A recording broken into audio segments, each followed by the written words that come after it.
is another player out with injury. This has just come to my attention. Zion Williamson is continuing his rehab from injury. Shout out to Zion. You see the Zions right there. Special edition. Yes. Friends and family. Yes. You know the vibes. He's got a new jacket. Zion and Jordan Brand last night. You know the vibes. We're not here to talk about that because I want to be wearing all of this. I want to be representing for my guy, but he needs to be out on the court. Now, he's opted to rehab for his team away from the New Orleans Pelicans franchise. He's going to be in Portland rehabbing. Now, a lot of people have had a lot of things to say about this, BJ. What is your observation on this? A lot of people are saying he's not committed to the Pelicans and he doesn't want to be there already. What's your take? Well, Mo, let's pump the brakes and let's take a deep dive here. Mm-hmm. You know, Mo, with the responsibility of the best player, which Zion clearly is. Zion has been the best player in high school. He was the best player in college. He was the number one pick. He comes into the NBA. He quickly ascended to become an all-star. He quickly ascended to become one of the elite players in the NBA, whether deservingly so or not. He was put there. And now with that comes a level of expectation. You know, Mo, no matter how good young players are when they come into this league, there's a learning curve to leadership and understanding what it means to not only be the best player on the team, let alone do what we're asking him to do now, which is to carry a franchise. My thought about this, Mo, is about one thing. If I'm not doing everything in my power to win, then what am I doing? And what that means, Mo, what I'm doing and preparing myself off the court, that's going to allow me to win. Am I getting the proper rest? Am I eating? Am I training? Am I doing everything I can possibly do to win? Because winning in the NBA is a very difficult thing. It takes more than just talent. So now I've placed this young man in the response and given him the responsibility, given him the keys to the car. And suddenly now I'm asking him to do what you don't see many young players do: lead. Where has he learned to have that level of leadership yet?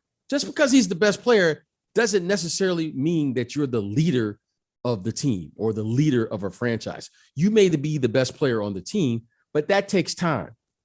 And right now is what you're seeing now, Mo, is a lack of leadership. Yeah. He's supposed to be in New Orleans for one reason only. He's been placed as the leader of the franchise, and he's not there, whether he knows that or not. And at his age, I don't even think it's fair for him to be in that position.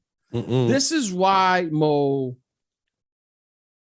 I was disappointed then, and I'm disappointed now, is that when and I say we, the league, when they did the collective bargaining agreement and all of these things and tanking and all of that, we took out the middleman. We took out the veterans. We took out the players where the young players could learn the business. Not coach the business. You can learn the business. Things that the fans can't see, things that only the people in the business can learn. Yeah. And Mo, when I look at that roster, and this isn't Zion's fault, this is the adults' fault, myself included. When you look at that roster, who's the oldest player on their team? Maybe Brandon Ingram? They got Garrett Temple and Thomas Satoransky back in a trade from the Chicago Bulls. Okay. Thomas Satoransky's contract's off the books this year. Garrett Temple's earning $5 million a year, but they're probably going to be moved to contenders looking for pieces. And then you've got Jonas Valanciunas at 29. But, he's just come in to replace Steven Adams. And then you've got a bunch of guys who are 26, 24. Like you got Josh Hart and Devontae Graham, etc. But they're not, in my eyes, they're still young players. They're still like young Devontae players. Graham, Exactly. as 26 years old, what veteran experience does he have? He's only really been in the limelight for the past 2 or 3 seasons. And when I came in, and I remember I came to a veteran team. Like there was Bill Cartwright, there was John Paxson, there was Michael Jordan. There were these veterans that taught me the way, right? Not just how to play the game, but taught me the way. Like people that you respected because you wanted to achieve what they achieved. When I was coming through, I remember Charles Barkley as a young player, and we were on vacation together. And he was telling me the most impactful veteran on his career. And he's said this story many times, but I was right there and he was telling me, he was like, Charles Barkley reminds me of Zion in a lot of ways, because Charles as a young player, he's always been heavy, but he was right around 300 pounds or so, still the best player, but he was still big, and he knew then he had to control his weight. I'm sure there were coaches who told him that. I'm sure there were friends, but it didn't sink into a player named the late, great Moses Malone. Legendary. When an MVP, a former MVP, sets you down and says something, it hits a little different, Mo. Hits a little different than your boy telling you. It hits a little different when the coach is telling you. Yeah. An MVP of Moses Malone, who's been there, done that, what you want to do, suddenly says something to you. Now you got to make a decision, because you can't just dismiss that one. Mm-hmm. And I remember him telling me that, how important that was for his career. And then I remember hearing the same thing from Akeem Olajuwon of what Moses Malone did for his career. These are just 2 prime examples. Obviously both of them, Akeem and Charles, had incredible talent. Mm-hmm. But my point being is, veteran leadership matters. Facts. And even recently, look at Kawhi Leonard, his development and his growth. You think that would have happened anywhere if Tim Duncan, Manu Ginobili, and Tony Parker weren't there? Even with all these young cats coming in the Warriors. Tim Duncan, think about it. Tim Steph Duncan Curry comes in. Green. Yeah. Tim Duncan comes in and he's playing alongside David Robinson. The Admiral.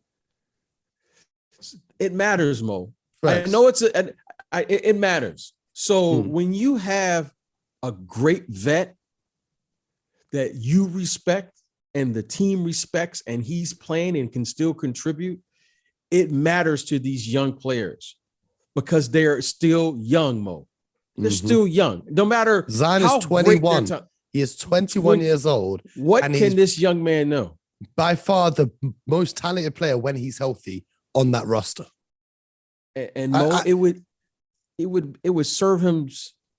It would serve him very well if he could just be a 20 or 21-year-old kid and let someone else worry about the responsibility and accountability of the team and the leadership and all those things. And let Zion just be what he is right now, a very talented and gifted player. Yep. This is what goes back to what I said about Stokes. Let these young guys be young and develop. You need veterans on a roster. If you're trying to put the right pieces around, can't be other young players and think we're going to develop them all at the same time. You need veterans, maybe if they're past their prime. But the one silver lining for Pelicans fans, if there are any of those out there, or Zion fans, because I know there are a lot of those out there, is through his first 3 seasons in the NBA, Zion Williamson may have only played 85 games. But through Joel Embiid's first 3 seasons in the NBA, he only played 31 games. And now look at him. He's out on the court dominating in MVP conversations. So it's far too early for some of the hot takes that I've been seeing about Zion Williamson. And it is far too early for everyone at home to not be subscribed to the Hoop Genius podcast, because that is another episode in the books.